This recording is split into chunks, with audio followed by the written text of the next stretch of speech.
and thus this famous book could well have been in Breton.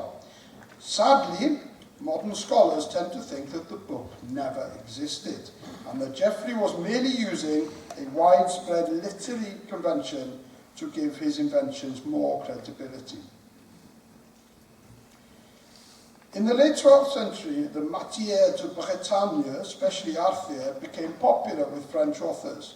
Brittonic names such as Carados, Caradog in Welsh, Ivan, Welsh Owain, and Brencan, Welsh Branwen, can be easily spotted in the work of poets such as Kervarker. And some of these poems have Welsh or Breton settings. It has been suggested that the French Arthurian romances are based on lost Breton texts, which were the medium by which Welsh material got into the French tradition. Once again, however, there is another possibility, which is that the French poets were more or less making up their stories using unfamiliar Brittonic names and settings to impart an exotic flavour. With the exception of the fragment of the love poem recorded by Yvonne Omnes, almost all the surviving Middle Breton poetry is religious. There is no extant praise poetry of the sort that is so common in Wales and the Gaelic-speaking countries. But once again, Latin literature from Brittany may give a hint of an unrecorded tradition of Breton praise poetry. The Latin text, the history of Iwsig Gael, attributed to Ingomar's Saint-Méon circa 1008 to 1024, contains a flattering description of Iwsig Gael, which brings to mind vernacular praise poetry from Ireland and Wales, especially in its use of animal imagery, comparing the hero to a brave bull, a vigorous boar, an eagle, and so on. Leon Fleuriot plausibly argued that this was a paraphrase of a vernacular praise poem to Iwsig Gael. This is not proof, however. Another field in which similarities between Welsh and Breton poetry have been found is metrics. By the 14th century, Welsh poets had developed a complex system of alliteration and internal rhyme known as kenghanedd, a word which literally means harmony. Patterns similar to some types of kenghanedd can be seen in Breton poetry. For instance, in the fragmentary love poem recorded by Yvonne Omnes.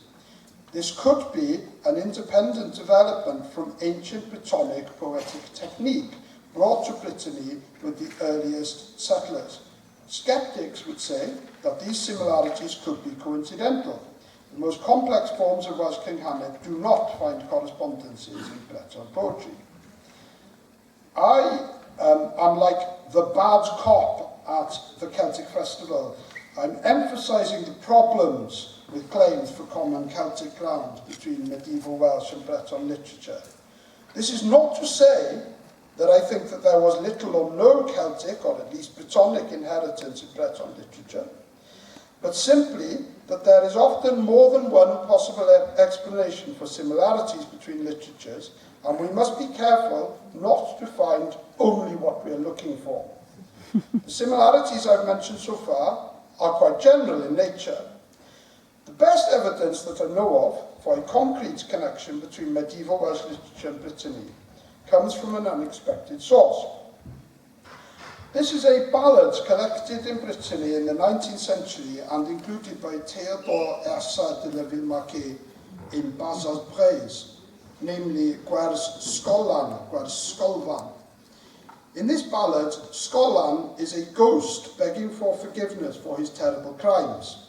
His soul is destined for hell, as can be seen by the fact that he is all black and rides a black horse.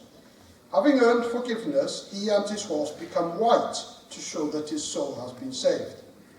This poem is remarkably similar to a Middle Welsh poem recorded in the mid-13th century Black Book of Carmarthen, in which a character called a Skolvan, who is all black and riding on a black horse, is begging for forgiveness for terrible crimes.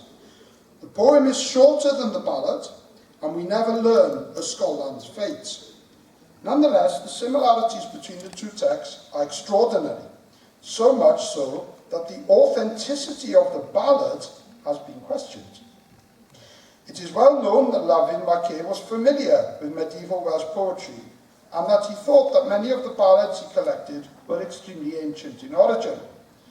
We know that he sometimes manipulated his material. However, in this case, an independent version of the ballad collected in the 20th century vindicates La Ville Marquée. We cannot doubt that the two texts are connected, but how exactly? Perhaps stories about Skolvan were circulating in Britain back in the 5th century, when the Britons were beginning to emigrate to Armorica, and they brought them to their new home. Another possibility is that traditions about Skolvan came from Wales to Brittany in the Middle Ages, along with material about St. David. In a Latin life of St. David from the late 11th century, we find a character called Skolamus. There are later traditions about Skolvan in Wales, but these are quite different from Gwerth Skolvan, focusing on his infamy as a destroyer of books. This makes it much less likely that Skolvan arrived in Britain in the modern period. Thus, we can say with some certainty that here we have a survival in a modern Breton text of a medieval story shared between Brittany and Wales. It is very likely to be the tip of a large iceberg.